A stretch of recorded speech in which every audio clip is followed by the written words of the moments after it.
পরিষ্কার করার কথা বলেছিলাম। জঙ্গলের পিছনে যে অমন একটা পুরনো জমিদার বাড়ি আছে সেটা তো কখনো জানতেই পারতাম না। করছে এই রাজবংশের পূর্বে ওই জমিদার বাড়ি নাকি এই রাজ্যের জমিদারিত্ব করত। আবার অনেকে এও বলছে যে ওই জমিদার বাড়ির জমিদার ছিলেন খুবই নাকি প্রজাদের থেকে নাকি এক প্রকার জোরপূর্বক খাজনা আদায় করতেন। আচ্ছা আচ্ছা, ওই জমিদার বাড়ি নিয়ে অনেক আলোচনা হয়েছে। কাল একেবারে সামনাসামনি দেখা যাবে। তাহলে কাল সকাল সকাল সবাই রাজবাড়িতে চলে আসবে। এই রাজবাড়ি থেকে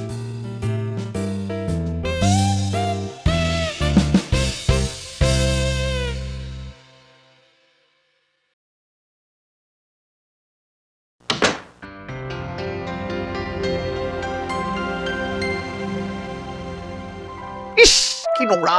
ছি, ছি, ছি, ছি, ছি, ছি। মহারাজ মহারাজ রাজবাড়ি ফিরে চলুন মহারাজ, এখানে কিচ্ছু পাওয়া যাবে না। আসুন মহারাজ, আসুন। না না না, এই ধুলোবালির মধ্যে মহারাজ যাবেন? মন্ত্রী, তুমি ঠিকই বলেছ। এই জমিদার বাড়িতে ধুলোবালি ছাড়া কিছুই নেই। চারিদিকের যা অবস্থা। কথা বলছি মহারাজ, চলুন চলুন ফিরে যাওয়া যাক। ওখানে ওটা কিসের ছবি?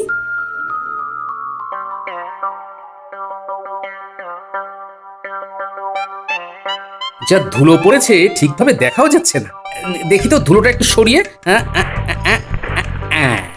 আরে এটা তো একটা ছবি। ছবি? কই কই কই দেখি। এটা তো একটা ঘোড়ার ছবি, কিন্তু ছবিটা এত চকচক করছে কেন? সোনার সুতো দিয়ে বলো কি? তাই নাকি? কই দেখি দেখি দেখি, হ্যাঁ দেখি। আরে আরে হ্যাঁ, তাই তো তাই তো, এটা তো সোনার সুতো দিয়ে কাজ করা। অনেক দামি জিনিস মনে হচ্ছে। গোপাল, বাহ, তোমার চোখ আছে বলতে হবে। এই জন্যই তো বলে রতনের রতন চেনে। রতন না ছাই। চলো তাহলে রাজবাড়ির উদ্দেশ্যে রওনা দেওয়া যাক। হ্যাঁ মহারাজ, চলুন চলুন চলুন। তুমি যাবে না? মহারাজ ওকে রেখে দিন। হ্যাঁ, এই জমিদার বাড়িতেই ছিলাম কি মহারাজ, জমিদার বাড়িতে ঢুকতে না ঢুকতেই এত সুন্দর স্বর্ণের কাজের একটি ছবি পাওয়া গেল। আমার কেমন জানি না মনে হচ্ছে এই জমিদার বাড়িতে আরো অনেক কিছুই রয়েছে। হয়তো খুঁজলে এই বাড়িতে আরো অনেক কিছু পাওয়া গেলেও যেতে পারে মহারাজ। গোপালের জন্য এই জমিদার বাড়িতে মণিমাণিক্য থাকে। স্বর্ণের কাজের এই ছবিটা পাওয়ার আগে বুঝেছিলেন এখানে এটা পাওয়া যেতে পারে? এই কথাটা কিন্তু ঠিক। তাহলে কি বলছো, এখানে আর একবার ঘুরে সব দেখে নেবে? না মহারাজ, শুধু ঘুরে দেখলে হবে না, প্রত্যেকটা জিনিস খুঁটিয়ে খুঁটিয়ে পরীক্ষা করতে হবে। কিন্তু সে তো আবার অনেক সময় সাপেক্ষ ব্যাপার। আচ্ছা, এখানে যদি সত্যি কোনো গুপ্তধন থেকে থাকে তাহলে তো এই টেকোটা নিজেই সব পগার পার করে দেবে। না না না না না, এটা কিছুতেই হতে দেওয়া যাবে না। আমি বলছিলাম কি, এই জমিদার বাড়ির দায়িত্বটা আমাকে দিন। আমি কয়েকদিন একটু সন্ধান করে দেখি, যদি কিছু পাওয়া যায়। সেই বরং ভালো। বলছিলাম কি মহারাজ, গোপাল একা কেন আসবে? আমিও না হয় গোপালের সাথে আসবো। এখানে একা একা গোপালের আসাটা ঠিক হবে না মহারাজ। না না মন্ত্রী মশাই, আপনার আসার কোনো প্রয়োজন নেই। আমি একাই পারবো। না না গোপাল, মন্ত্রী তো ঠিক কথাই বলছে। কাল তাহলে গোপালের সাথে তুমিও চলে এসো মন্ত্রী। আজ্ঞে মহারাজ। দেখো যদি কিছুর সন্ধান পাও।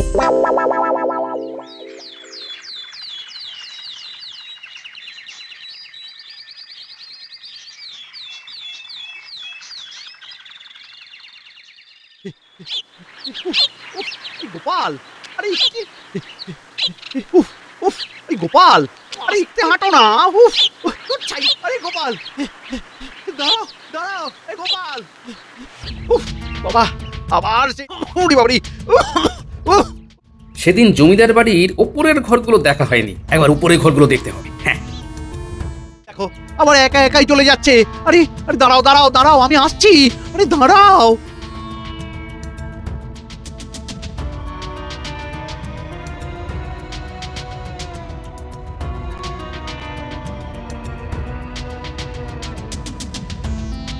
ইস, চারিদিকে কি অবস্থা! গোপাল চলো চলো, এখানে বেশিক্ষণ থেকে কোনো লাভ নেই।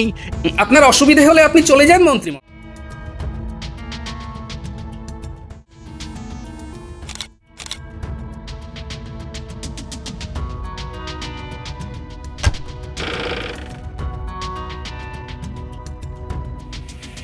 জিনিসপত্রগুলো বহু পুরনো।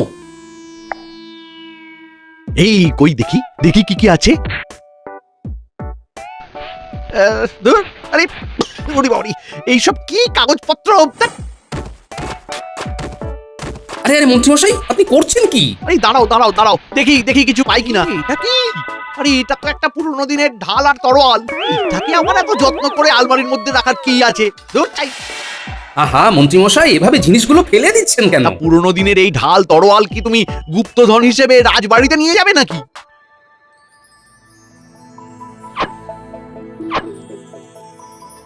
তলোয়ারের গায়ে সিন্দুকের ছবি, কোন তলোয়ারটির সাথে সিন্দুকের কোনো... আরে আরে কি হলো গোপাল? এই গোপাল, তুমি কি সত্যি এই মোর্চে ধরা ঢাল তরোয়ালটা বাড়িতে নিয়ে যাবে নাকি? মন্ত্রীমশাই, এটা আমি আমার সাথে নিয়ে যাব। কখনো কখনো এই ছোট্ট ছোট্ট জিনিসগুলো জুড়েই একটা বড় কিছুর সন্ধান এই দিতে মোর্চে পারে। পড়া তলোয়ারে নাকি ও গুপ্তধনের সন্ধান পাবে। সত্যি গোপাল, সত্যি তোমার মাথাটা না পুরোপুরি গেছে। আরে আরে কোথায় যাচ্ছ? দাঁড়াও দাঁড়াও দাঁড়াও, আমি আসছি। পেয়েছে, টেকোটা লজ্জা পেয়েছে।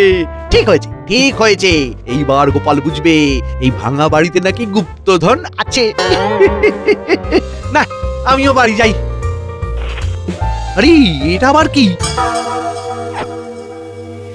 পড়লে পরে লোভের ফাঁদে পড়তে হবে বিপাকে, লোভে আছে শাস্তি, পাবে না কেউ মুক্তি, ঢাল তরোয়ালের ঘর্ষণ হবে গুপ্তধনের বর্ষণ।